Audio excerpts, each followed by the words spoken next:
Greetings from Valencia. For today, I'm going to talk about the steps and requirements on how to be able to apply for a Schengen Visa. So first, what is a Schengen Visa? Schengen Visa, especially ito yung mga kailangan natin, mga ordinary Filipino passport holders to be able to travel sa 26 countries under the Schengen country list, which include this list. Many say that applying and be able to have a Schengen visa is hard. And yes, it's hard. This is my second time, and thank God I was approved, and now I am able to enjoy the beautiful countries in Europe. So of course I would want also you guys to experience what I'm experiencing right now. So for those who wanted to apply for a Schengen visa, I hope this will be able to help you. So first, we go to the steps. So I listed all the steps that I've done when applying, so I'm sure that I won't be able to miss any step para sa inyo. First is to please do ensure what is the purpose of your stay. Because guys, this will help you decide what kind of visa you will be applying. Please note that there are different kinds of visa, and each visa category has their own requirements. So don't get confused with that.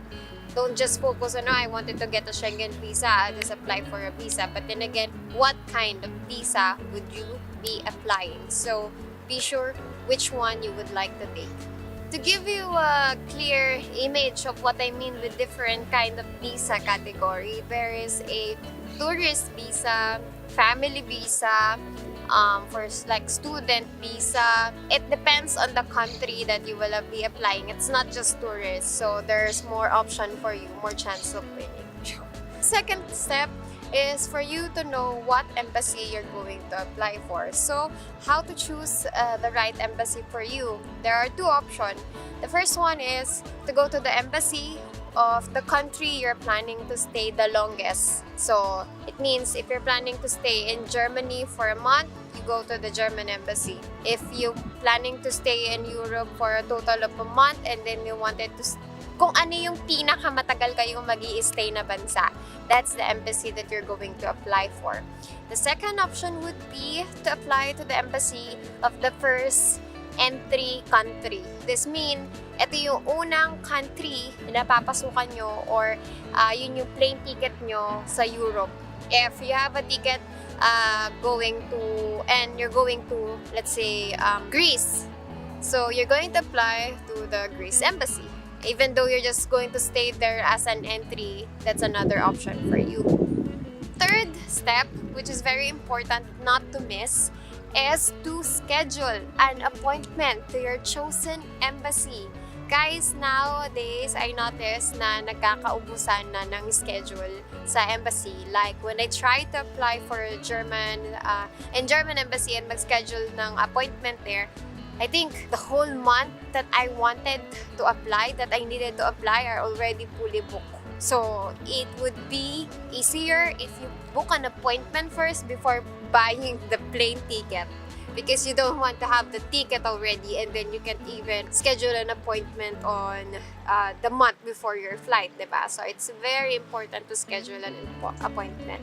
Again, just go to the website of the embassy. Or another option, if medyo nahihirapan kayo to book an appointment, is to call their customer service. They're very helpful. Maybe some would be annoying kasi they won't even know how to answer you, but it takes patience, guys. You just make sure to get that appointment locked and be sure to show up, kasi there are embassies that once you set an appointment and you did not show up, you will not be able to set an appointment again because they will have your passport number. So there's a possibility na baka next year na kayo mag-apply sa kanila, so you will be looking for another embassy, which is medyo mahirap na, diba? So yeah, book an appointment.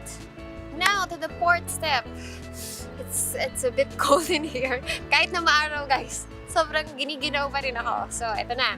The fourth step would be to complete your requirements. Ano ba? What is the most important thing on your requirements? Of course, the application form. Schengen application form is absolutely free. How to get that?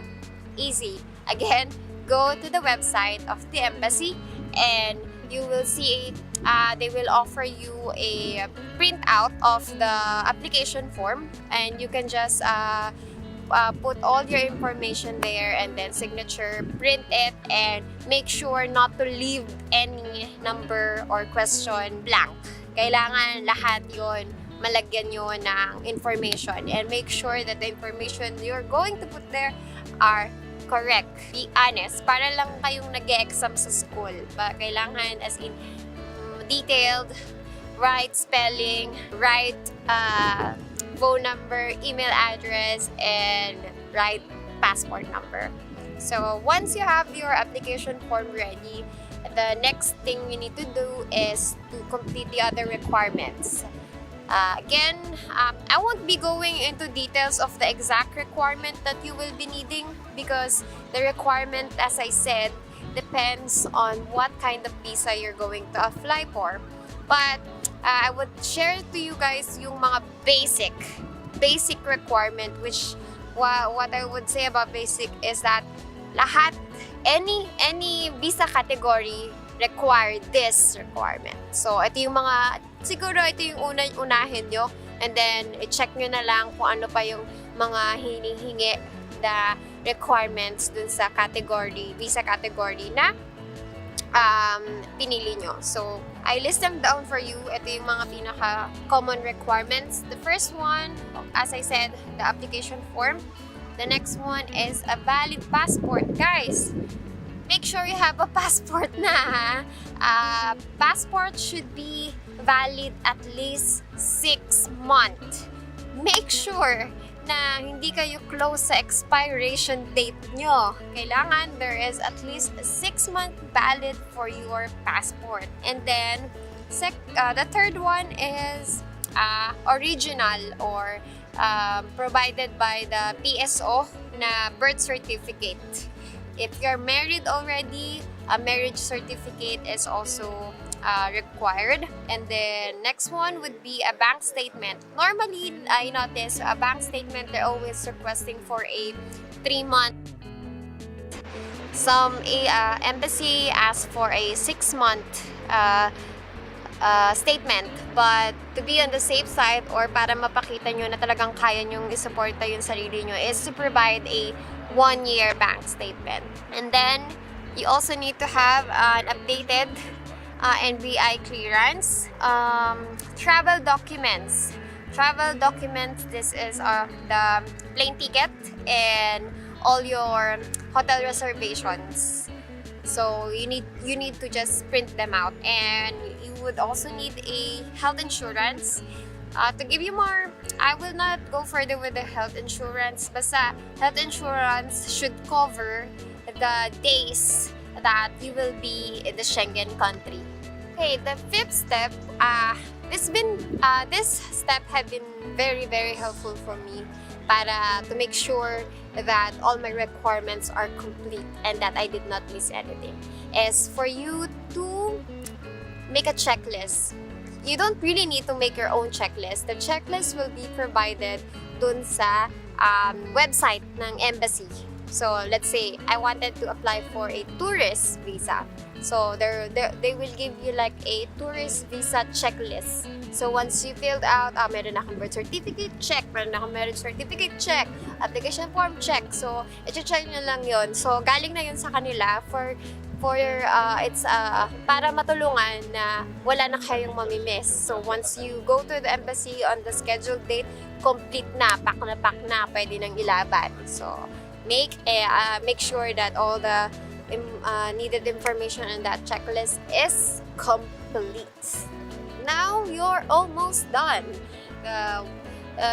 What you need to do now is to submit your requirement in person. Bawal ang tamad, bawal ang delivery. You need to be the one to submit all your application in the embassy on your scheduled date.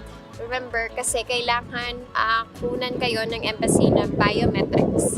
Biometrics, they will ask for they will take a picture of you, they will get your fingerprints, para meron silang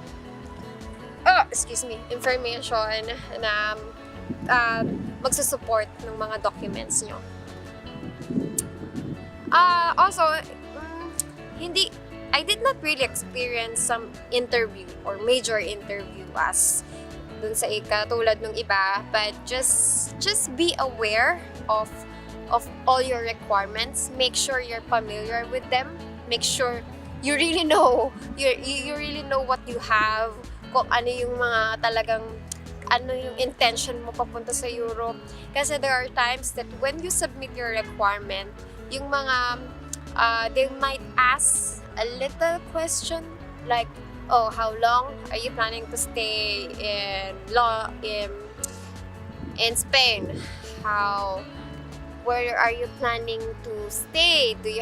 When is your flight? Something like that. So I think if even you have all your requirements and you're not even familiar with it, I think medyo, syempre, magtataka sila na hindi mo alam kung kailan yung flight mo, hindi mo alam kung may hotel reservation ka na ba. So, at least review lang, diba? And then, once you submitted your requirements and tapos ka na sa biometric, the next thing you need to do is pay the necessary fee. Again, applying for a Schengen Visa is not free. Meron ka pa ring babayaran. Cannot give exact amount again. I actually forgot how much did I pay. Pero yun, depende nga yan sa visa at embassy na applyan mo. Next one, after you submit, pwede ka nang mag-relax. And all you need to do is track your application. Yes, guys, you can track your application, but you cannot know the result yet.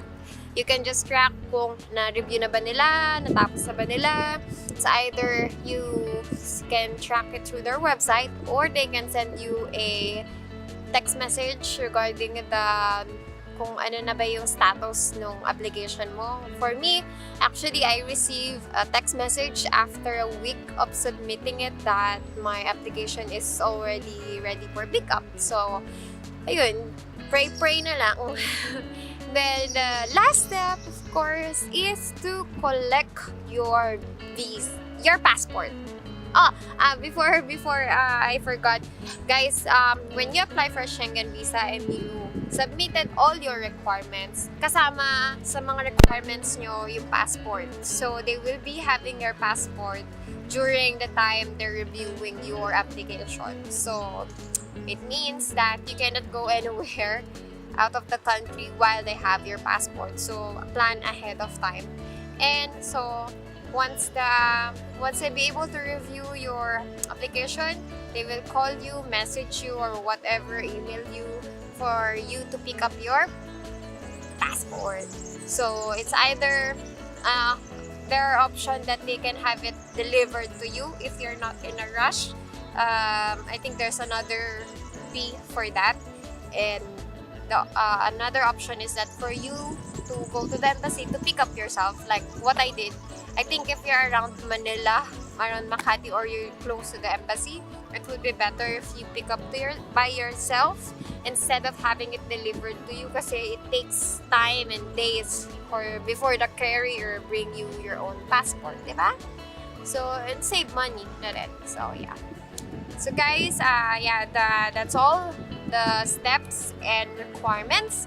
And I hope it helped you have an idea or know how to apply for a Schengen Visa. If you wanted to know some tips, I will be able to provide. I'll do a separate video.